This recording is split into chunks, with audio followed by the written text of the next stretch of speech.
My sister died smiling. But that was not the strangest part. The strangest part is that when I entered her room that morning, she was already sitting upright, waiting for me. Dead bodies do not wait, so the real question is not how she died, it is this.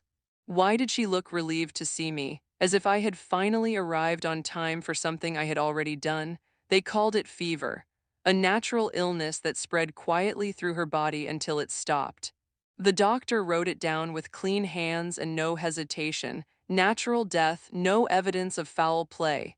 The servants agreed. My mother accepted it without speaking. And the village moved on quickly, as it always does when a death is simple enough to stop asking questions. But nothing about my sister was ever simple. She was too aware for someone who was supposed to fade quietly. Too calm for someone dying, too present in her final moments. And I was the only one who noticed she did not behave like someone slipping away. She behaved like someone finishing something. It began slowly weeks before. At first, it was small things. She would stop mid-sentence, staring at nothing, not like distraction, like interruption, as if someone else had spoken inside her thoughts. Once, while we were sewing in the afternoon light, she whispered, "Do you think a person can disappear before they die?" I laughed nervously. She didn't. She repeated the question again, softer. "Before the body knows, can the person already be gone?" I told her she was tired. She nodded. But she did not agree. That was the first time I felt something unfamiliar around her. Not sickness. Distance. Like she was slowly moving somewhere I could not follow. Why did she begin writing my name in places I had never seen her write before? On walls, on paper edges, on steamed glass, as if she was trying to locate me through the world itself. That night she asked me to bring her tea. The request was normal. My memory of it is not. Because I remember her voice changing slightly when she said it. Not louder, not weaker, just unfamiliar, as if she had borrowed it from someone else. When I entered her room, she was sitting perfectly still, too still. Even her breathing felt staged. She looked at me and said, "Tomorrow you will think this started with illness." I frowned. "What are you talking about?" She smiled, but not warmly, not kindly, more like recognition. As if she was seeing something behind me I could not turn around to face. "It didn't," she said, then she added, "but you will still believe it did." I did not sleep that night. Every sound in the house felt wrong.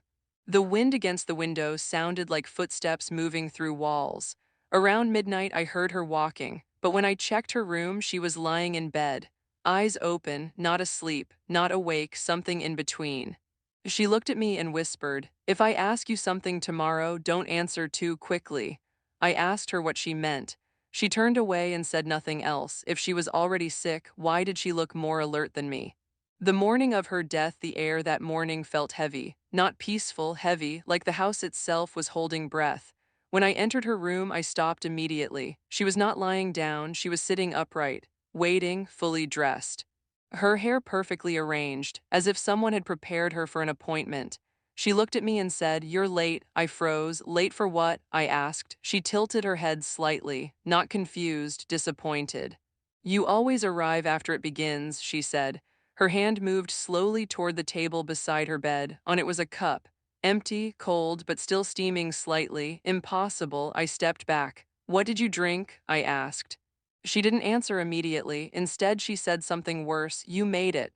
My stomach dropped. "That's not true," I said instantly. She looked at me for a long time, then whispered, "That's what you will decide not to remember."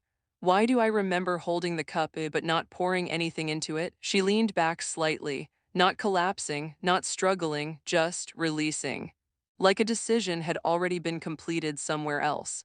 Her eyes stayed open, watching me, not afraid, not in pain, just aware. And then she said very softly, "It already finished earlier." I didn't understand. Until she stopped breathing. No gasp, no struggle, just silence arriving too quickly. The doctor came later. He did not examine her deeply. He only looked once and wrote, "Natural causes." But I saw his hand hesitate before he wrote it, like he had written the same sentence too many times before. Why did the doctor say under his breath, "Not again," when he thought no one was listening? After her funeral, my memories began shifting. Small changes at first, then impossible ones. Sometimes I remember her dying in bed, Sometimes I remember her standing. Sometimes I remember speaking to her after she died.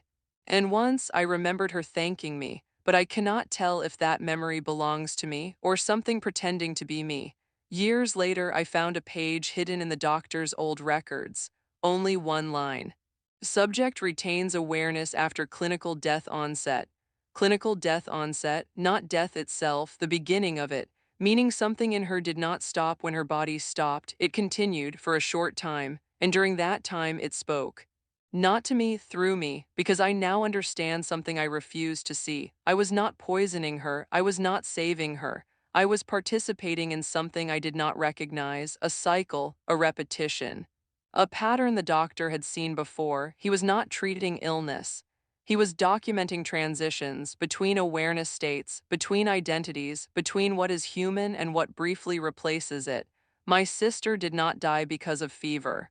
She did not die because of poison. She did not even die at the moment I remember. She died earlier, and everything after that was something else using her remaining moments to finish speaking. And when it left her body, it needed a witness. So it made sure I remembered it in fragments, because fragmented memory spreads faster than truth. So now when people ask me what happened in 1838, I tell them the simplest version, the safe version, the version the doctor wrote. But alone, I cannot stop asking the real question, because I still do not know which part is worse, that my sister died smiling, or that sometimes when I look in the mirror, I catch myself smiling the exact same way.